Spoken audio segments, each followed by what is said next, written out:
All Souls Unitarian Universalist Church, building community, inspiring growth, creating change. Here in the heart of Kansas City, we come together to create this hour of shared reflection so that we might be renewed in courage for these times and inspired to lives of greater dignity, higher purpose, deeper generosity, and more effective action. If you are new to Unitarian Universalism or to our congregation, we want to get to know you and share part of your journey. If this place is already your spiritual home, welcome once more. We need one another, and it is good to be together again. Because we care for one another's safety, our congregation is gathering online during this long season of coronavirus pandemic. Nevertheless, through the gifts of technology, we continue to celebrate community and connections as we lean into the values of justice, compassion, and reason. Together, we learn the love that has the power to overcome both loneliness in the heart and oppression in the world. Welcome to our service this morning. May the words and music and images that we offer today nourish our best selves, calling forth abundant wisdom and love. Arise, O souls, arise.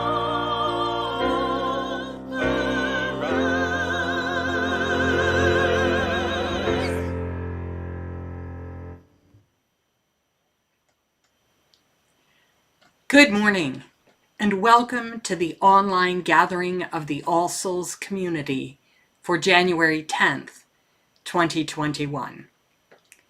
This has been a week like no other. Elated by Tuesday's elections, violated by Wednesday's violence, we gather together here to try and make sense of what has happened, to try and discern what may come next, what to prepare for, and how. It makes sense to be afraid. It makes sense to be anxious. It also makes sense to be relieved and hopeful. It makes sense to be angry and sad and uncertain. All the feelings are here. Let us embrace them and give them space in our reverence. May this hour be a time of sustenance, a return to groundedness, a time to find our center, to celebrate and to grieve, to draw strength from one another. The poet Maggie Smith says this: "Life is short, and I've shortened mine in 1,000 delicious, ill-advised ways I'll keep from my children. The world is at least 50% terrible, and that's a conservative estimate, though I keep this from my children. For every bird, there is a stone thrown at a bird. For every loved child, a child that is broken. Life is short, and the world is at least half terrible, and for every kind stranger, there is one that would break you, though I keep this from my children. I am trying to sell them the world. Any decent realtor walking you through a real dump chirps on about good bones.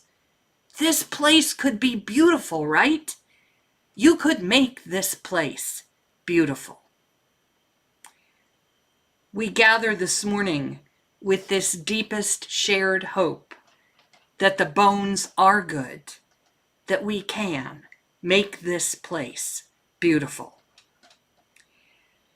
As we light our chalices, I invite you to cast your vision here, in the middle of this hardest moment, into the world as it is, a world whose fragility has been exposed once again.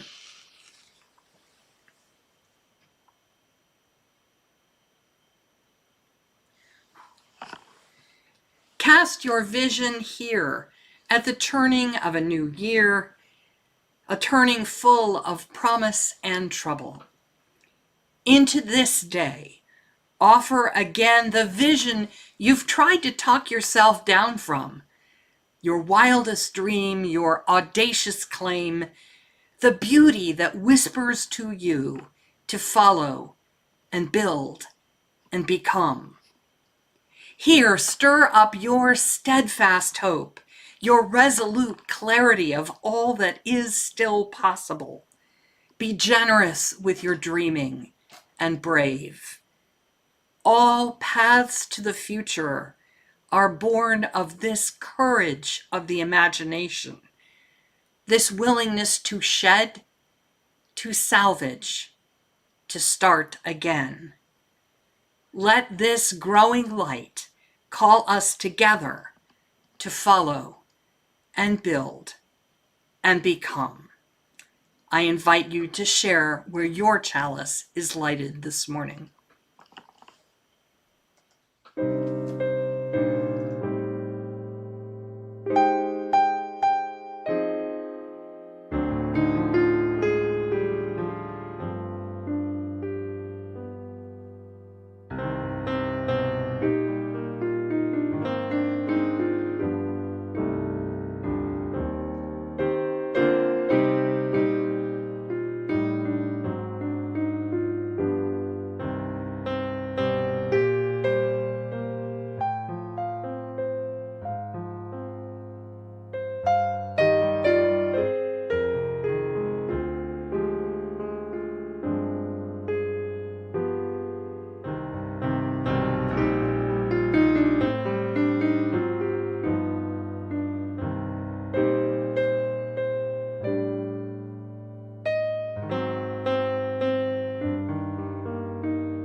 Now let's join together in speaking once again our covenant promises to this community.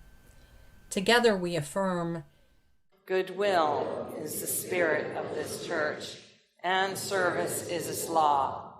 This is our great covenant, to dwell together in peace, to seek the truth in love, and to help one another.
We come with praise and thanks.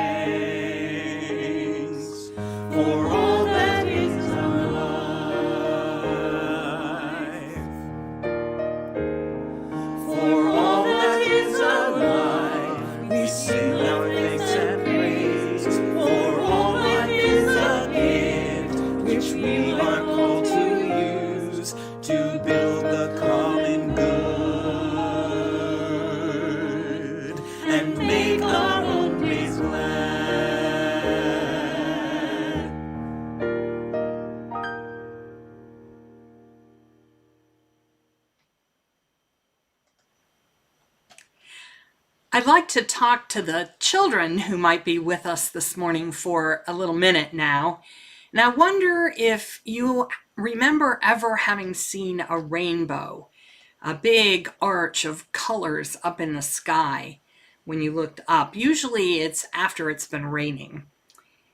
You know, a rainbow is not actually a thing. It's not an object you can hold on to. Rather, it's an effect. It's the way that light works when there is water hanging in the air. And you might ask either your science teachers or maybe your parents, someone has either a crystal or a prism of glass, and they might be able to show you how that happens when white light breaks up into all the different colors. We call that a spectrum, and it's almost feels kind of magical when it happens, when you see that. That's what a rainbow is.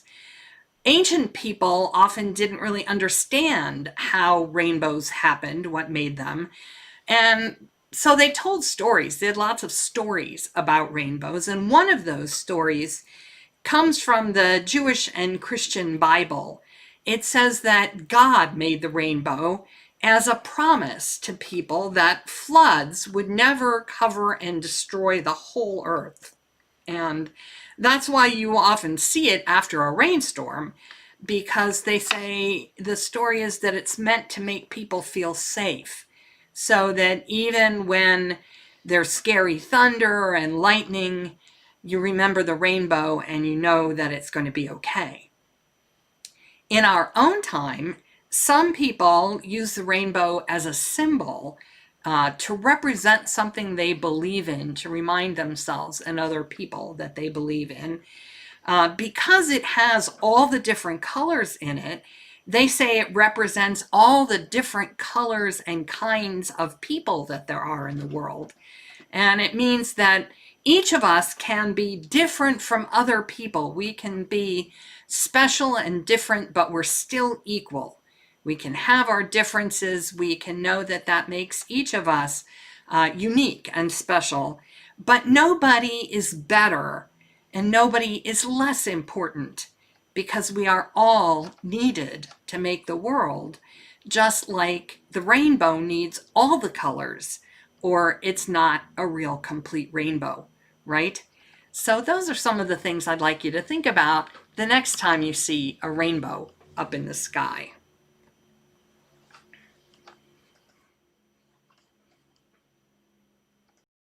The work of the Church depends on us. In the context of global and national strife, Unitarian Universalism can create and foster space for connection and healing. We invite you to give generously to the ongoing work of Smooch and Project 1020. The offering will now be given and received in grateful appreciation of our shared values.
let's say together the words of dedication for our offering. We dedicate our offerings and our actions to the mission at the heart of this congregation, to build a respectful, caring community, to inspire personal and spiritual growth, and to create change toward a just and compassionate society.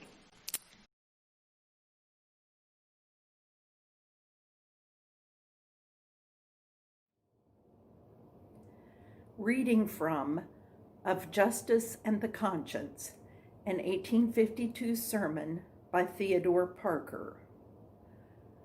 Look at the facts of the world. You see a continual and progressive triumph of the right.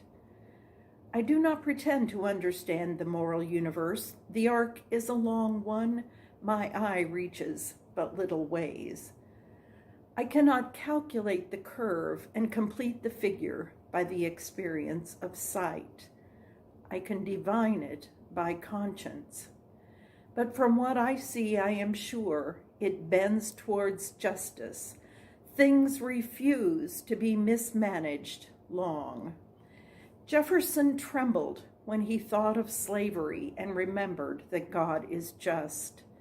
Ere long, all America will tremble. We need a great and conscious development of the moral element in man and a corresponding expansion of justice in human affairs, an intentional application thereof to individual, domestic, social, ecclesiastical, and political life. In the old military civilization, that was not possible. In the present industrial civilization, it is not thought desirable by the mercantile chiefs of church and state. Hitherto, the actual function of government, so far as it has been controlled by the will of the rulers, has commonly been this: to foster the strong at the expense of the weak, to protect the capitalist and tax the laborer. The powerful have sought a monopoly of development and enjoyment, loving to eat their morsel alone. Accordingly, little respect is paid to absolute justice by the controlling statesmen of the Christian world. Not conscience and the right is appealed to, but prudence and the expedient for today. Justice is forgotten in looking at interest, and political morality neglected for political economy. Instead of national organization of the ideal right, we have only national housekeeping. Hence, the great evils of civilization at this day and the questions of humanity so long adjourned and put off that it seems they can only be settled with bloodshed. The thrones of Christmas Europe, Christian Europe tremble. A little touch and they fall. Capitalists are alarmed lest gold ill got should find an equilibrium. Behind the question of royalty, nobility, slavery, relics of the old feudalism, there are other questions yet more radical, soon to be asked and answered.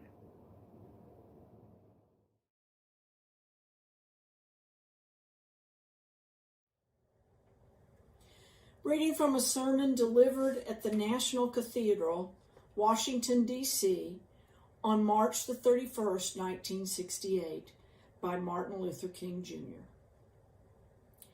I say to you that our goal is freedom, and I believe we are going to get there, because however much she strays away from it, the goal of America is freedom. Abused and scorned though we may be as a people, our destiny is tied up in the destiny of America. Before the Pilgrim Fathers landed at Plymouth, we were here. before Jefferson etched across the pages of history the majestic words of the Declaration of Independence, we were here. For more than 2 centuries, our forebears labored here without wages in the most humiliating and oppressive conditions. And yet, out of a bottomless vitality, they continued to grow and develop. If the inexpressible cruelties of slavery couldn't stop us, the opposition that we now face will surely fail. We're going to win our freedom because the sacred heritage of our nation and the eternal will of the Almighty God are embodied in our echoing demands. And so, however dark it is, however deep the angry feelings are, and however violent explosions are, I can still sing, we shall overcome. We shall overcome because the arc of the moral universe is long, but it bends towards justice. We shall overcome because Carlyle is right. No lie can live forever. We shall overcome because William Cullen Bryant is right. Truth, crushed to earth, will rise again. We shall overcome because James Russell Lowell is right. As we were singing earlier today, truth forever on the scaffold, wrong forever on the throne. Yet the scaffold sways the future, and behind the dim unknown standeth God, within the shadow, keeping watch above his own. With this faith, we will be able to hew out of the mountain of despair the stone of hope. With this faith, we will be able to transform the jangling discords of our nation into a beautiful symphony of brotherhood. God grant that we will be participants in this newness and this magnificent development. If we will but do it, we will bring about a new day of justice and brotherhood and peace. And that day, the morning stars will sing together, and the children of God will shout for joy.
Gonna shine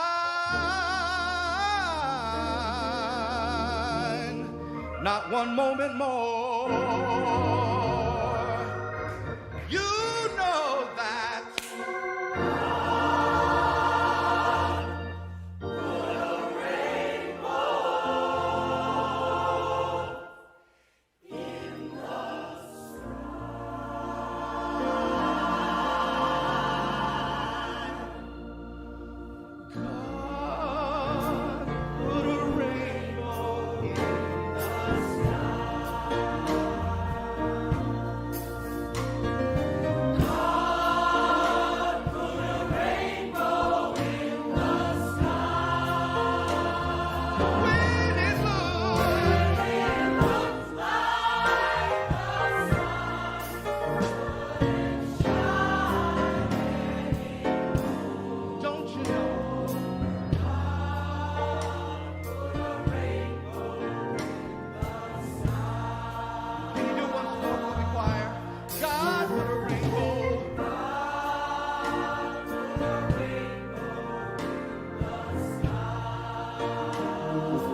It was dark outside.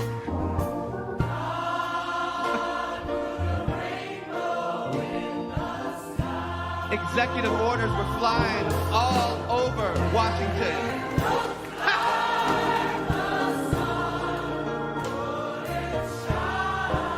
But God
can find. In God's light you can find. You know you can find. In God's light you can find a rainbow in the sky.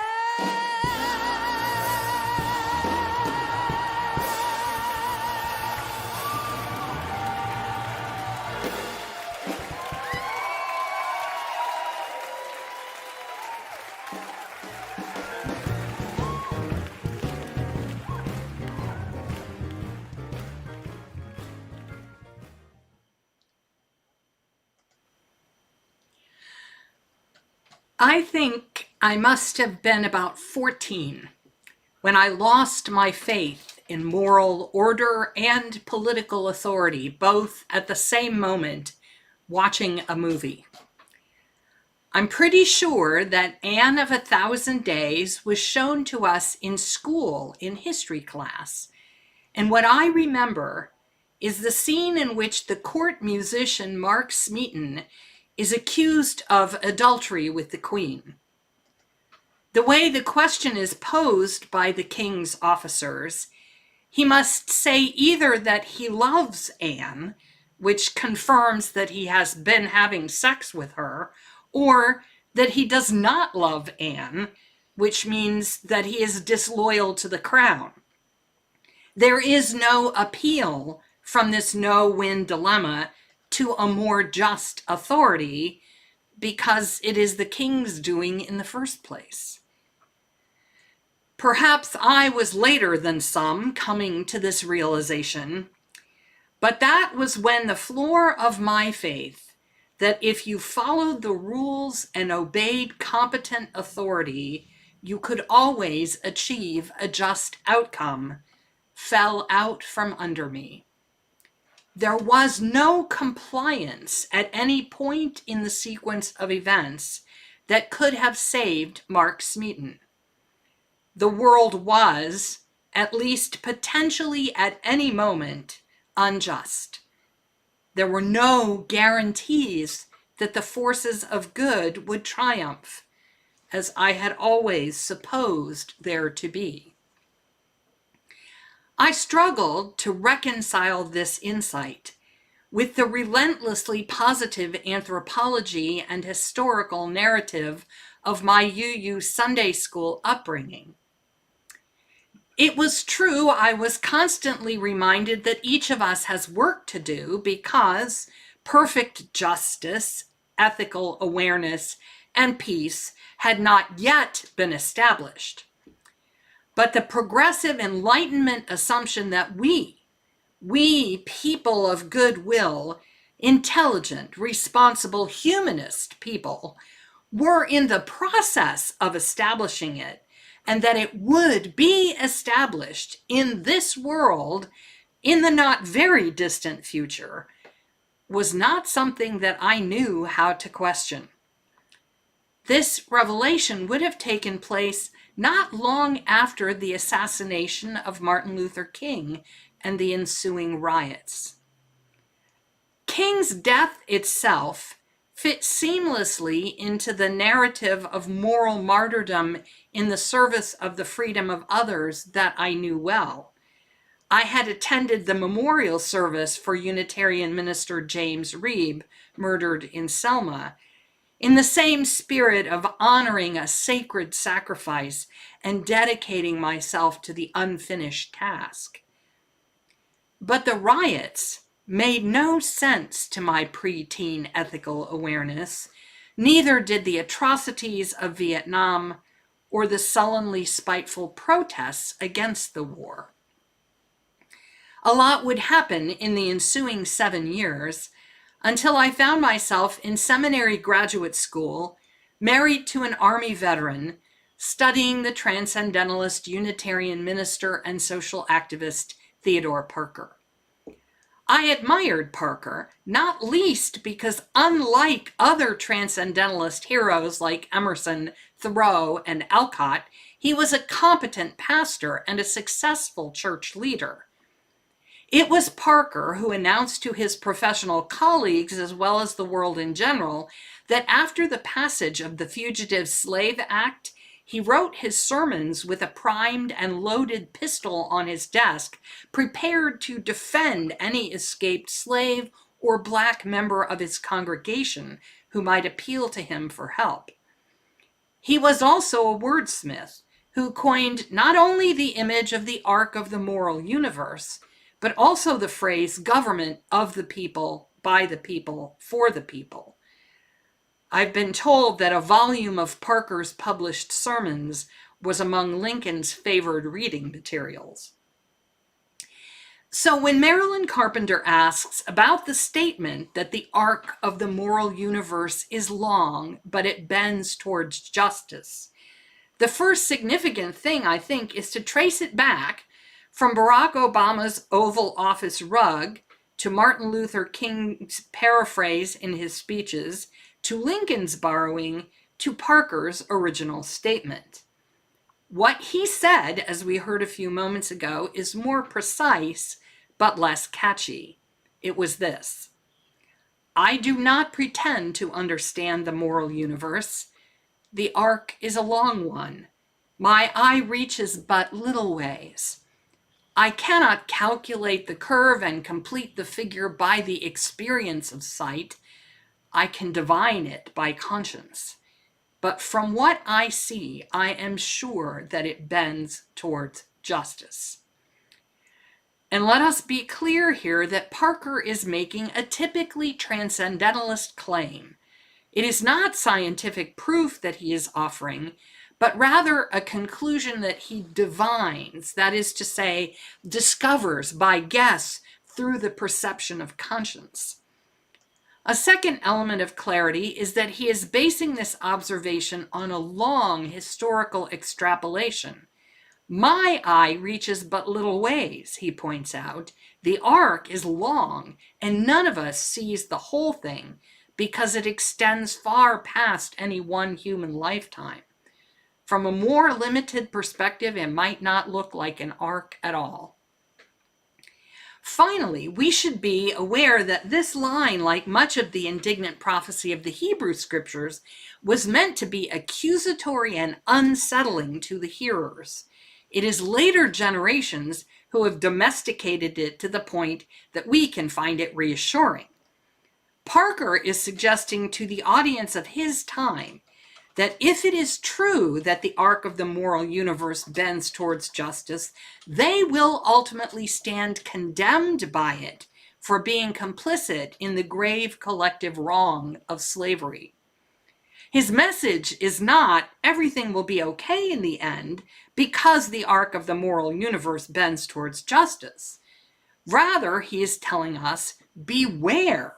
The arc of the moral universe is going to expose your own cowardice and compromise with evil. It will not be okay for you in the end unless you get busy and correct the sins of your society now.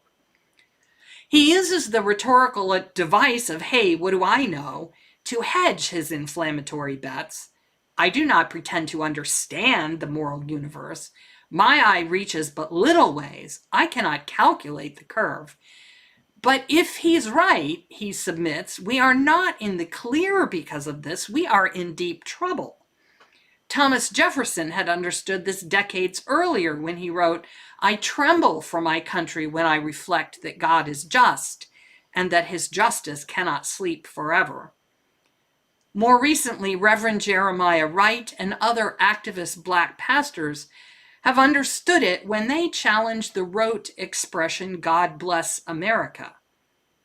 What would it mean for us, they ask, if God were to indeed bless America with a true vision of its underlying moral corruption?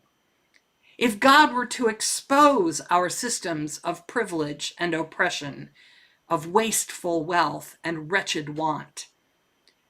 Perhaps we should not be so eager to summon God's authentic blessing. And perhaps it is not such great news to suggest that the arc of the moral universe bends towards a severe and righteous justice.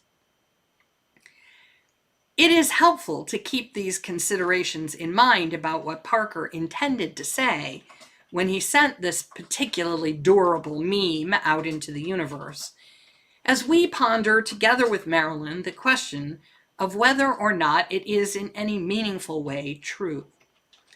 A question which is of particular urgency in these fraught days, as we watch the soon-to-be ex-president of our nation discard all remnants of dignity, decency, and fidelity to his oath of office in the service of ego, greed, and privileged mob violence.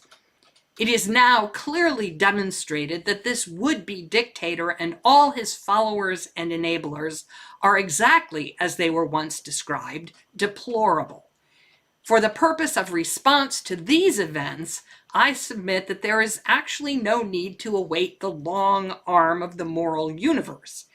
Rather, we need to insist that the legal universe and the political universe operate as they are structured in our own place and time. We need to endorse all efforts to remove Donald Trump from any form of power as quickly as that can be achieved. We must demand that legal consequences for the criminal behavior of those who invaded our Capitol last Wednesday be fully enforced through prosecution, and we need to support the removal of any members of Congress or other elected officials who supported or approved those actions, our own current Missouri senator among them, either through ejection by their colleagues or by repudiation by the voters at our next opportunity. We must also acknowledge the stark contrast between the restraint with which law enforcement personnel handled white insurrectionists committing violence and vandalism in the halls of Congress, with the aggressively harmful ways in which peaceful protesters, particularly those of color, were treated by police on the streets of D.C. and elsewhere last summer. I am not a lawyer, nor a constitutional scholar, nor yet a politician. I have no particular expertise to offer in these matters. What I am is a citizen with education in moral reflection and an aspiration towards spiritual maturity for myself and others. I know and believe the maxim that those who refuse to learn from history are condemned to repeat it, and I fervently hope that we as a people of faith and our nation as a whole may learn enough from these last 4 years and this past week to prevent us from repeating them, particularly under the influence of another would-be tyrant just a bit more intelligent, strategic, disciplined, or self-aware than this one. Democracy, as I understand it, is a spiritual practice, which calls us to live into 2 principles. 1, the least likely individual may have important wisdom to share and should have an opportunity to be heard. 2, each of us, no matter how wise and special we feel, could be wrong and owes a duty to the common good over our private preferences. Our faith tradition also lifts up the right of conscience and the privilege of conscientious dissent from popular injustice, but only in response to the doing of manifest harm, not merely to the discomfort of challenged privilege.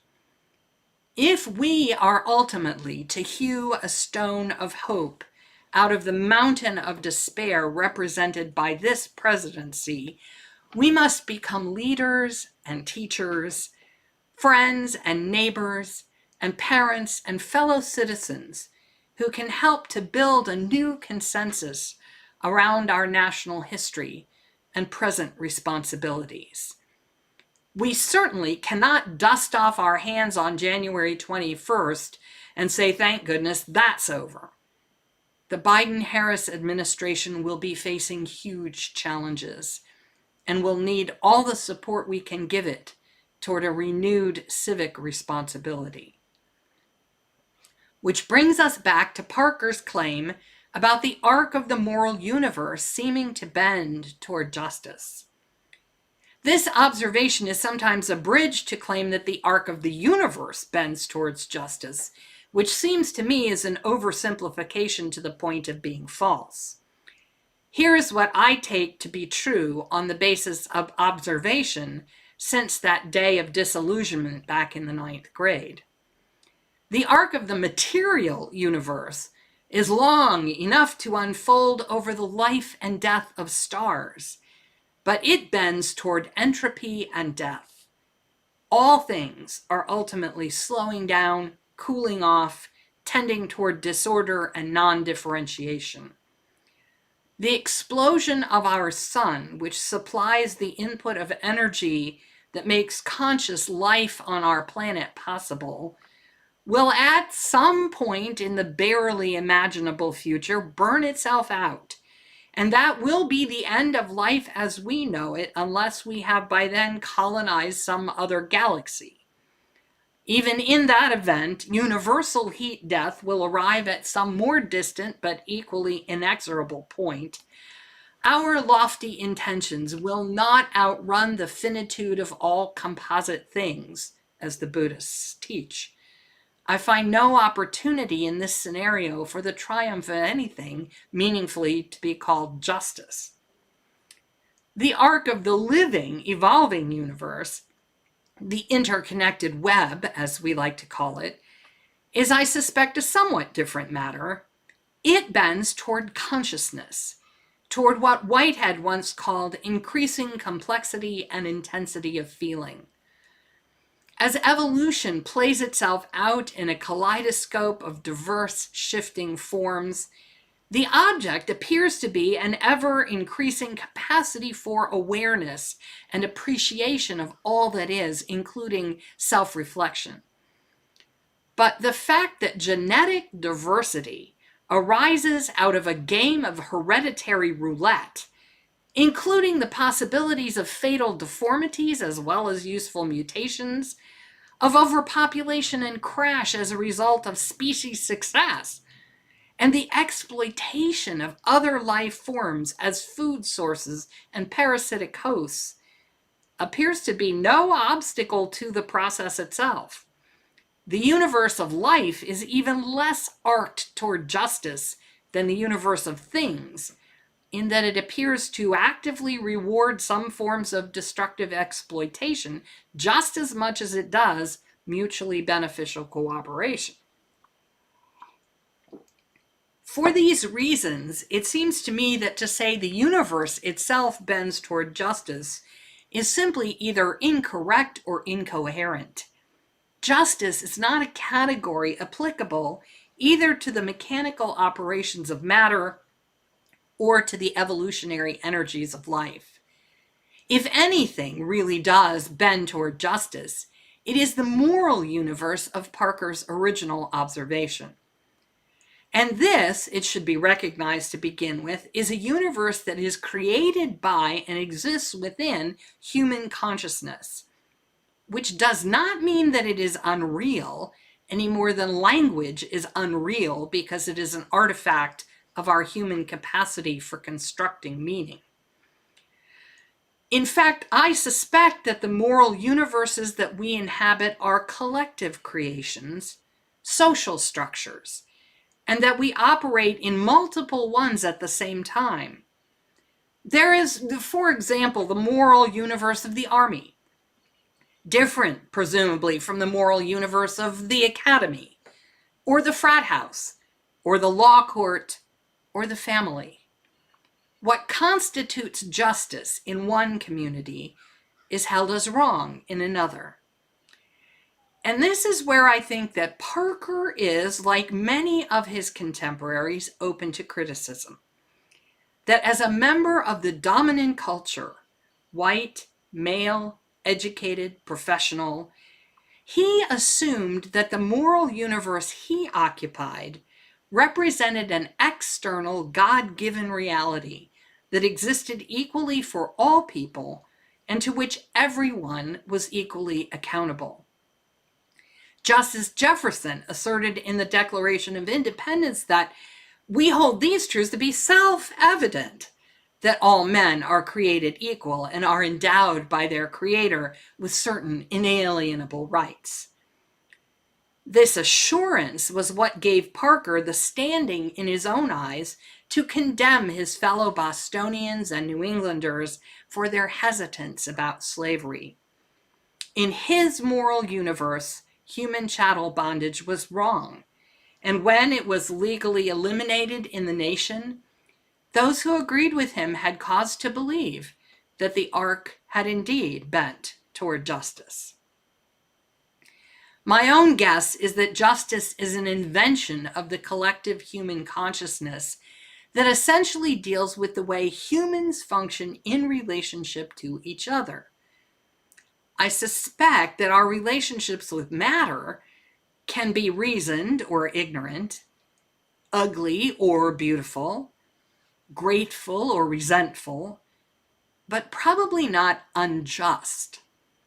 I suspect that our relationships with other living beings can be compassionate or cruel, respectful or arrogant, destructive or sustainable, but probably not exactly unjust, unless we expand that word far beyond anything Parker meant. It is only in the realm of how we envision our relationships to other people that justice enters the equation, which is why the question of who or what counts as human remains ever urgent and evolving. I think the question is not whether the universe out there actually bends to our shared moral will, so much as it is, what kind of moral universe do we imagine together? It is only if we envision a world without slavery that we can call on each other to do the work of bringing that world about and experience that as the arc of history bending. It is only if we propose to ourselves a government of and by and for the people that the business of political leadership becomes a moral stage on which heroes and villains contend. If we imagine a moral universe in which God stands within the shadows, judging and keeping watch over his own, as the poet James Russell Lowell, also a Unitarian and contemporary of Parker's, wrote, then we can claim our own decisions as either a reflection or a rejection of that higher will.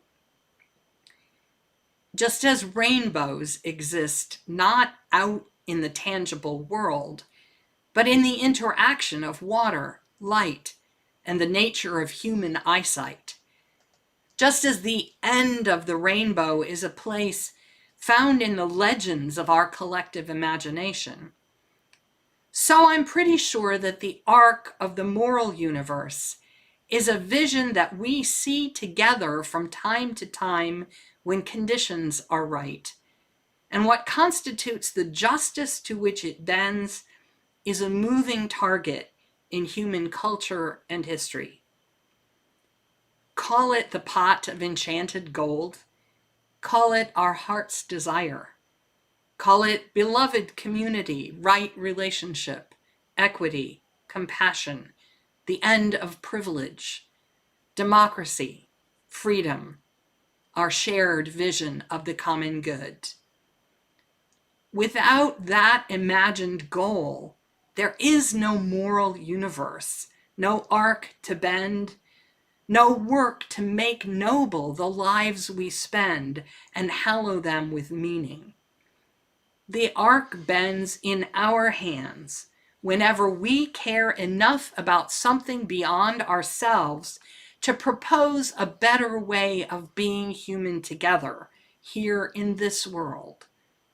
And yes, that happens. That happens for sure. You see it time after time. And it changes over the span of history. Lowell said that too in the same poem.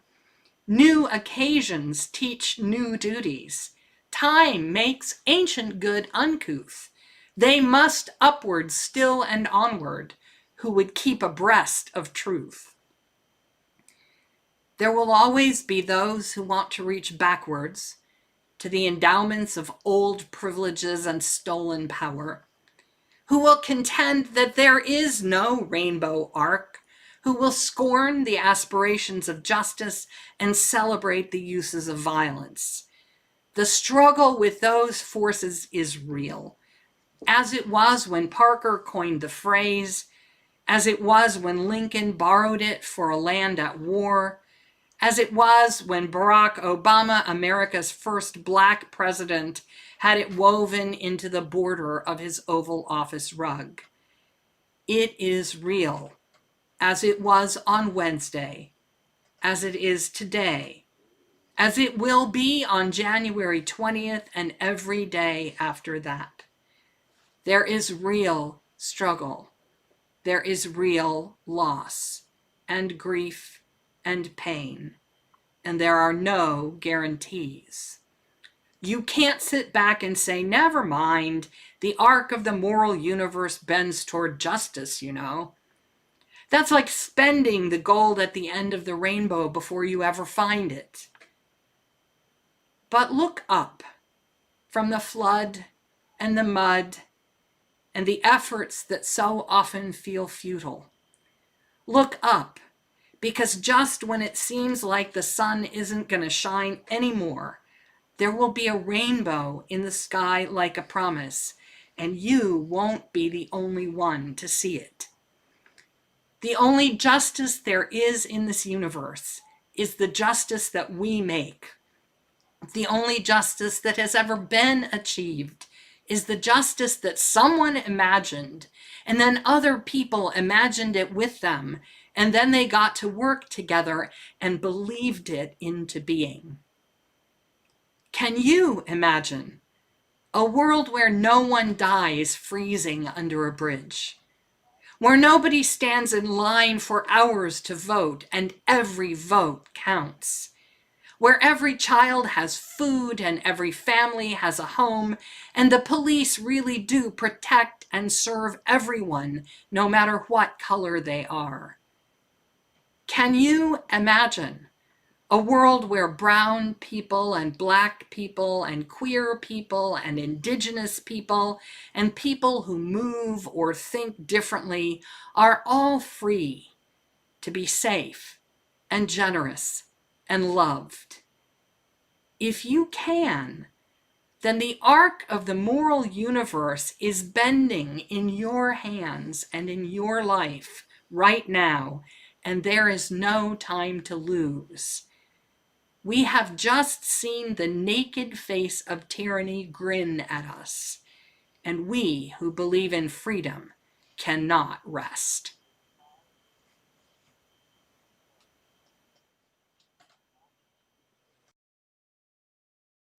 We who believe in freedom cannot rest. We who believe in freedom cannot rest until it comes. We who believe in freedom cannot rest. We who believe in freedom cannot rest until the killing of black men, black mothers' sons, is as important as the killing of white men, white mothers' sons. That which touches me most is that I had the chance to work with people, passing on to others that which was passed on to me. We who believe in freedom cannot rest. We who believe in freedom cannot rest until it comes. To me, young people come first. They have the courage where we failed, And if I can but shed some light as they carry us through the gale, the older I get, the better I know that the secret of my going on is when the reins are in the hands of the young who dare to run against the storm. We who believe in freedom cannot rest. We who believe in freedom cannot rest until lost. Not needing to clutch for power, not needing the light to just shine on me. I need to be one in the number as we stand against tyranny. Struggling myself don't mean a whole lot. I've come to realize that teaching others to stand up and fight is the only way our struggle survives. We who believe in freedom cannot rest. We who believe in freedom cannot rest until it comes. I'm a woman who speaks in a voice, and I must be heard. Sometimes I can be quite difficult, bound to no man's word. Ah, we who believe in freedom cannot rest. We who believe in freedom cannot rest until it comes. We who believe in freedom cannot rest. We who believe in freedom cannot rest until it rests.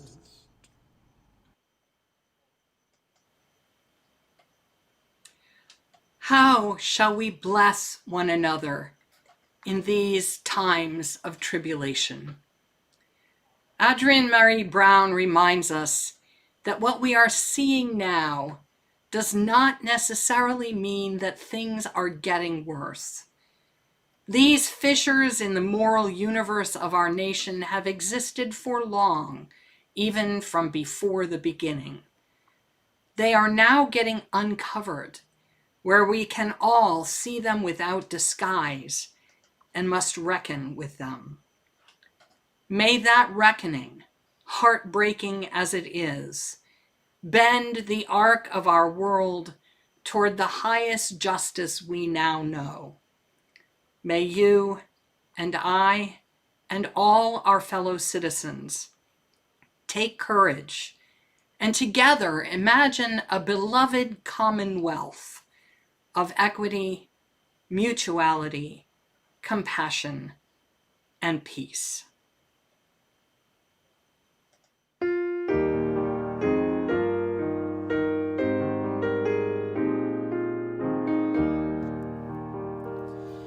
The heart of religion, which like sunshine goes everywhere, its temple space, its shrine the good heart, its creed all truth, its ritual words of love.